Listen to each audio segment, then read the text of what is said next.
I'm Zoe Delahunty-Light, and the Callisto Protocol is out, along with the innards of various unlucky inmates and, occasionally, because no one is perfect, our protagonist, Jacob. I assume those of you watching this are as invested in Jacob's continued well-being as I am, so without further ado, from the best weapons to the quickest way to kill biophages, here are 9 advanced Callisto Protocol tips you need to keep Jacob alive. These things are called corruptors, and they're pretty coy. Unlike their aggressive, boily siblings, corruptors come out, hit you once, then flee back to the shadows. And they move quickly. This can make them a pain to encounter, as they can bugger off before you even get a chance to register that they've hit you. So, with a skunk gun in hand, which staggers enemies as I mentioned before, after you've been hit by a corruptor, immediately try to blast them with skunk pellets. Staggering them gives you a precious couple of seconds to deal extra damage and dispatch them as quickly as possible, saving you time and the tension of having to wait for them to jump out at you again.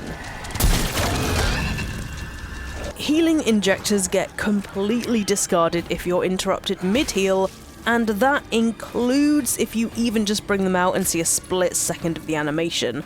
It's quite annoying. I've lost quite a few health injectors by this animation getting interrupted by a biophage who decides to take a swing at me while I'm kneeling.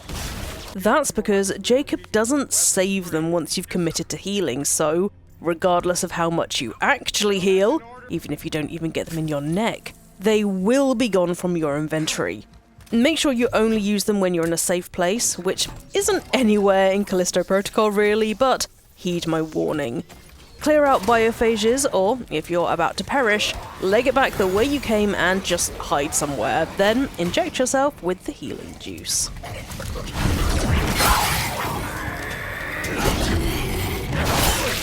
Only use your hand cannon gun in conjunction with the shock baton. As starting weapons go, the hand cannon is powerful but slow, meaning that popping off a shot in between baton swings is way more effective than chugging out bullets from a distance. When you pair the hand cannon with your shock baton, each bullet, fired when this blue icon pops up on your screen, staggers the biophage in question, which they don't always do when you're firing through iron sights. Once you get the skunk gun though, you have my blessing to go wild with the up-close and personal shooting.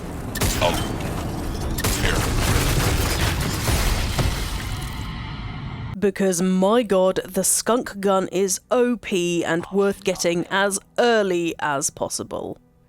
It might take you a little while to save up enough Callisto credits, as you do have to buy it from the USJ machine, but please trust me when I say it's completely worth it, even when that entails you scrimping and saving for your first couple of hours in the Callisto Protocol. Just 2 shots can take down almost all of the biophages, and it's indispensable when you have some putrid inmates getting too close and just need them to go bye-bye immediately. The skunk gun will be indispensable for your entire playthrough, as it isn't rendered obsolete by any other weapon, in my personal opinion, so make sure you invest in its upgrades as well, and you really can't go wrong. Another quick pointer for the skunk gun, and any other gun to be honest, is to always aim for the legs. This gets the biophages down on their knees, you have a dirty mind if you just chuckled at that, which will stop them sprinting towards you as fast and render them only being able to crawl your way. Seeing as a lot of the biophages have a burst of sprinting when they spot you, this is a decent way to give yourself some breathing room.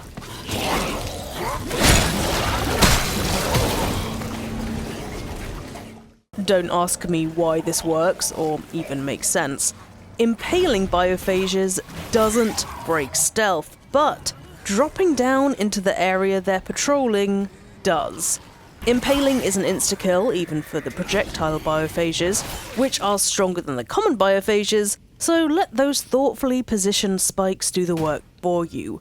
Stealth killing biophages using the X button, if you're on PS5, also doesn't break stealth, and that might sound obvious if you haven't got to that bit in the game yet, but look at this stealth kill.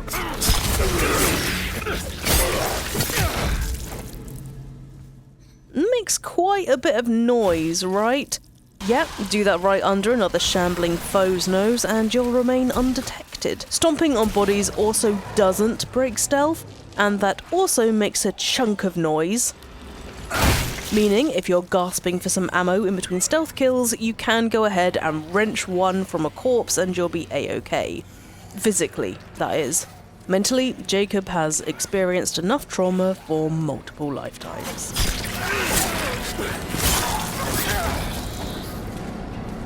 Finding out how much grip you have left can be a bit of a faff, so if you need to check whether you have enough juice left, go into iron sights and look to Jacob's neck.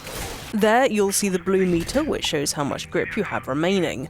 While you're in third person and not looking through iron sights, you won't be able to see how much you have left, which is a bit annoying, so just make sure you double check before grasping onto one of those boily boys. Especially because if you run out of grip mid-grasp, the grip will fail and drop the biophage right in front of you, as it initially rains them towards you so you can throw them wherever you want.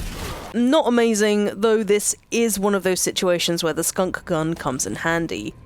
The larger grunts are too big to pick up with the grip, by the way, making it much harder to impale them. Be methodical with the swings of your stun baton, don't just spam swinging it. It can be tempting to get as many hits in as possible when a biophage is within arm's reach, but you'll end up regretting it as rhythm is crucial to the Callisto Protocol's combat. I talk about that more in the things I did and didn't like about the Callisto Protocol if you want to watch that video too, it's on the channel. It's worth taking the time to wait until the biophage swings first, dodging its attack and then swinging your baton while it's recovering from that melee attack. Doing so without heeding the rhythm of Callisto Protocol's combat opens you up to damage as enemy attacks will interrupt your baton swing.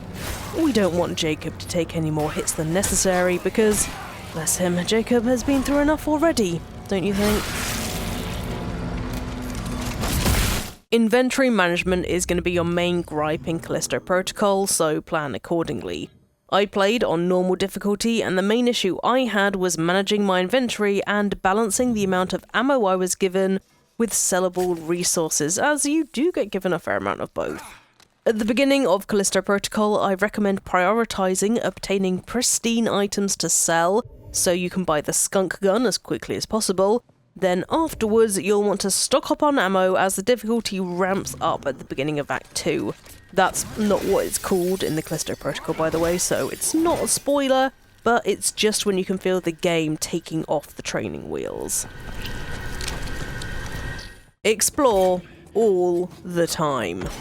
I don't have to tell you gamers out there that you shouldn't go in the direction the game wants you to go in, but I'm going to anyway because Callisto has a fair amount of hidden pathways that will reward you for discovering them. There's almost always a route back to your main objective too, and more often than not, these divergent paths often take you in a loop, depositing you back to the fork in the road, or prison, I guess.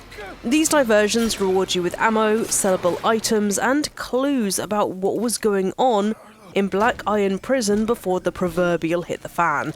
And at least one of those three things should tickle your taste buds. Oh, and when you see these blue boxes, just be aware that the game wants you to break them with your grip. You can't destroy them by using your shock baton, annoyingly. Bullets or stomping is the only way to break those sweet, sweet insides free.